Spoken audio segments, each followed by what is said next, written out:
For right رہنما Tommy Robinson نے 16 مئی 2026 کو ایک بڑے مارچ کی کال دی تھی جس کا نام یونائٹ دا کنگڈم ریلی رکھا گیا تھا۔ اس کا دعویٰ تھا کہ برطانیہ کے لوگ چاہتے ہیں کہ امیگرینٹس ملک چھوڑ دیں۔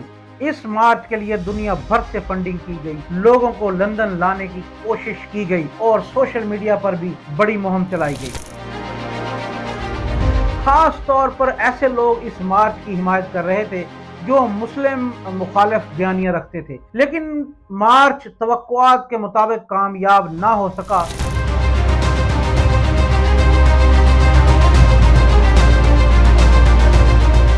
پارلیمنٹ اسکوائر میں لوگوں کی تعداد بہت کم رہی۔ فضائی مناظر سے بھی واضح تھا کہ مجمع اتنا بڑا نہیں تھا جتنا دعویٰ کیا جا رہا تھا۔ B B C, Sky News, the Guardian اور دا ٹیلی گراف سمیت مختلف میڈیا اداروں نے زیادہ سے زیادہ 50,000 افراد کی موجودگی رپورٹ کی ہے۔ اس کے باوجود ٹامی رابنسن اور اس کے حامی سوشل میڈیا پر مسلسل یہ بیانیاں دینے کی کوشش کرتے رہے کہ لاکھوں لوگ شریک ہوئے تھے۔ گزشتہ سال کے مارچ میں برطانوی میڈیا نے تقریباً 1 لاکھ افراد کی شرکت کا دعویٰ کیا تھا، لیکن اس بار مارچ میں کم شرکت نے پورے بیانیے کو نقصان پہنچایا۔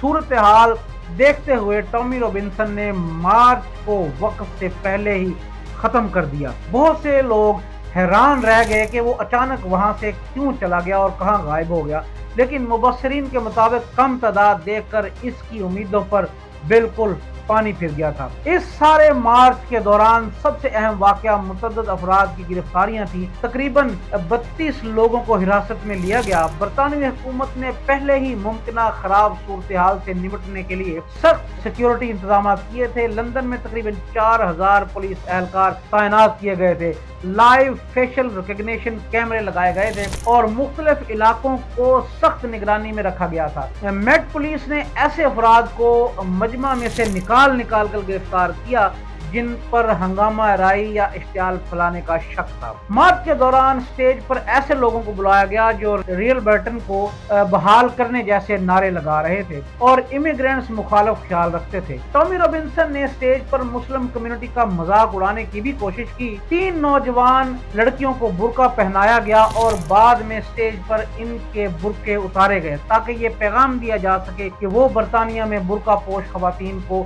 نہیں دیکھنا چاہتے۔ اس صورتحال اور اینٹی مسلم نعروں کو قابو میں رکھنے کے لیے پولیس نے سخت ایکشن لیا۔ دوسری طرف فلسطین کے حق میں ہونے والا احتجاج بھی پرامن انداز میں جاری رہا۔ اس احتجاج میں بڑی تعداد میں لوگ شریک ہوئے اور انہوں نے اپنے حق میں اور فلسطین کے حق میں نعرے لگائے۔ اگرچہ لندن کے لوگوں کو ٹریفک اور اس کی بندشوں کی وجہ سے کچھ مشکلات کا سامنا کرنا پڑا، لیکن مجموعی طور پر کوئی بڑا ناخوشگوار واقعہ پیش نہیں آیا اور نہ بڑے تصادم ہوئے، نہ جھڑپیں اور نہ ہی سنگین تشدد رپورٹ ہوا۔ اس صورتحال میں وزیر اعظم سر کیر سٹارمر اور صادق خان کو کریڈٹ دیا جا رہا ہے جنہوں نے سیکیورٹی انتظامات کے لیے تمام وسائل استعمال کیے۔ رپورٹس کے مطابق ایک دن کی سیکیورٹی پر تقریباً 400 ملین پاؤنڈ خرچ کیے گئے۔ یہ برطانوی تاریخ کے بڑے سیکیورٹی آپریشنز میں سے ایک قرار دیا جا رہا ہے۔ فضا میں ڈرونز، ہیلی کاپٹرز، بختر بند گاڑیاں، پیرامیڈکس اور اضافی پولیس فورس ہر وقت الرٹ رہی۔ وزیر اعظم کیر سٹارمر نے بعد میں ایکس پر پوسٹ کرتے ہوئے واضح کیا کہ حکومت قانون اور امن برقرار رکھنا چاہتی ہے۔ لیبر حکومت کی پالیسی یہ ہے کہ امیگرینٹس برطانیہ میں موجود رہیں اور ملک میں امن و امان قائم رہے۔ وزیر اعظم کیر سٹارمر کا ایکس پر دیا گیا پیغام اس سارے معاملے میں بہت اہم سمجھا جا رہا ہے۔ انہوں نے کہا، "I will always champion peaceful protest, but the United Kingdom March organizers are peddling hatred and division. We have already blocked visas for far-right agitators who want to come here to spread their extremist views. They do not speak for the decent, fair and respectful Britain I know."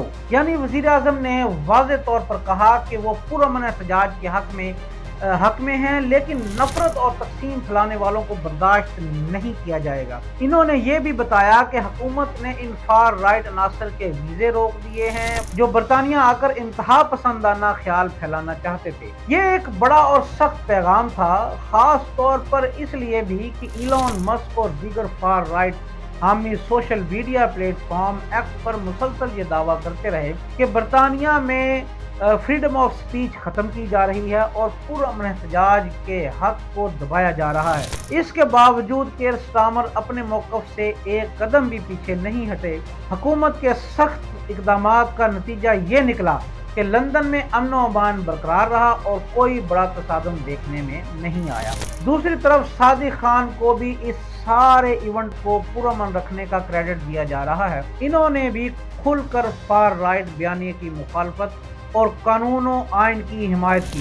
Sadiq Khan نے اپنے پیغام میں Met police, security services, transport staff کا شکریہ ادا کرتے ہوئے کہا کہ لندن ہمیشہ ان لوگوں کو مسترد کرے گا جو کمیونٹیز میں تقسیم پیدا کرنا چاہتے ہیں۔ اب واضح طور پر یہ کہا جا رہا ہے کہ نہ صرف حکومت بلکہ برطانوی ادارے، پولیس، سیکیورٹی ادارے اور عام لوگ بھی ٹامی رابنسن کے اس بیانیے کو قبول کرنے کے لیے بالکل تیار نہیں، جس میں امیگرینٹس کے خلاف نفرت اور تقسیم پیدا کرنے کی کوشش کی جاتی ہے۔ تقسیم کرنے والوں کا کہنا ہے کہ ٹامی رابنسن ریل برٹن کے نام پر ایسا تاثر دینا چاہتے ہیں جسے امیگرینٹس کا اس ملک کی ترقی میں کوئی کردار نہیں۔ حالانکہ مختلف کمیونٹیز نے برسوں سے برطانیہ کی معیشت، صحت، ٹرانسپورٹ اور دیگر شعبوں میں خدمات انجام دی ہیں۔ اس مارچ میں کم تعداد میں لوگوں کی شرکت نے بھی ٹامی رابنسن کے دعووں کو کمزور کر دیا ہے۔ انہوں نے پہلے دعویٰ کیا تھا کہ وہ لاکھوں افراد کو لندن میں جمع کریں گے اور حکومت پر دباؤ ڈالیں گے، لیکن ایسا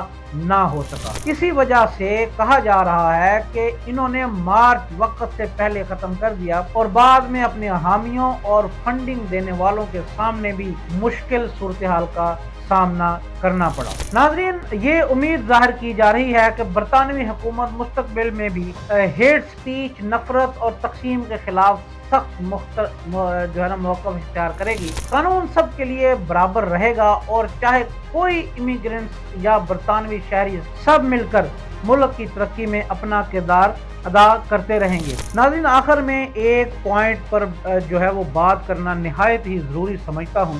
بظاہر تو یہ جتنے بھی فار رائٹ جو پروٹیسٹرز تھے، انکلوڈنگ ٹامی رابنسن اور اس کے چند قریبی ساتھی، مسلمانوں کے خلاف سپیچ بھی کرتے رہے، مسلمانوں کے خلاف پروپیگنڈا بھی کرتے رہے، امیگرینٹس کو نکالنے کی باتیں بھی کرتی رہے اور ان کے خلاف بھرپور وہ مہم بھی چلاتے رہے۔ لیکن جب یہ پروٹیسٹ ختم ہوا اور شام کو جب ان کو بھوک لگی تو کھانا کھانے کے لیے انہی امیگرینٹس کے ریسٹورنٹس میں یہ لوگ گئے، انہی مسلمانوں کے ریسٹورنٹس میں گئے، وہی کباب اور وہی شوارمے اور وہی کھانے، انہی کھانوں سے لطف اندوز ہوتے رہے۔ سوشل میڈیا پر خاص طور پر ان کا جو رہنما ہے ٹامی رابنسن، اس کی ویڈیو بھی سوشل میڈیا پہ خوب وائرل ہو رہی ہے، جو کہ آپ لوگ سوشل میڈیا پہ جا کر دیکھ سکتے ہیں۔ جی ناظرین، اسی پیغام کے ساتھ، اسی بات کے ساتھ میں آج کی اپنی ویڈیو کو یہیں پہ ختم کروں گا۔ ہماری ویڈیو کو اپنے دوستوں اور فیملی کے ساتھ ضرور شیئر کیجیے گا اور دیکھتے رہیں DS ڈیجیٹل TV۔ میں ہوں رانا۔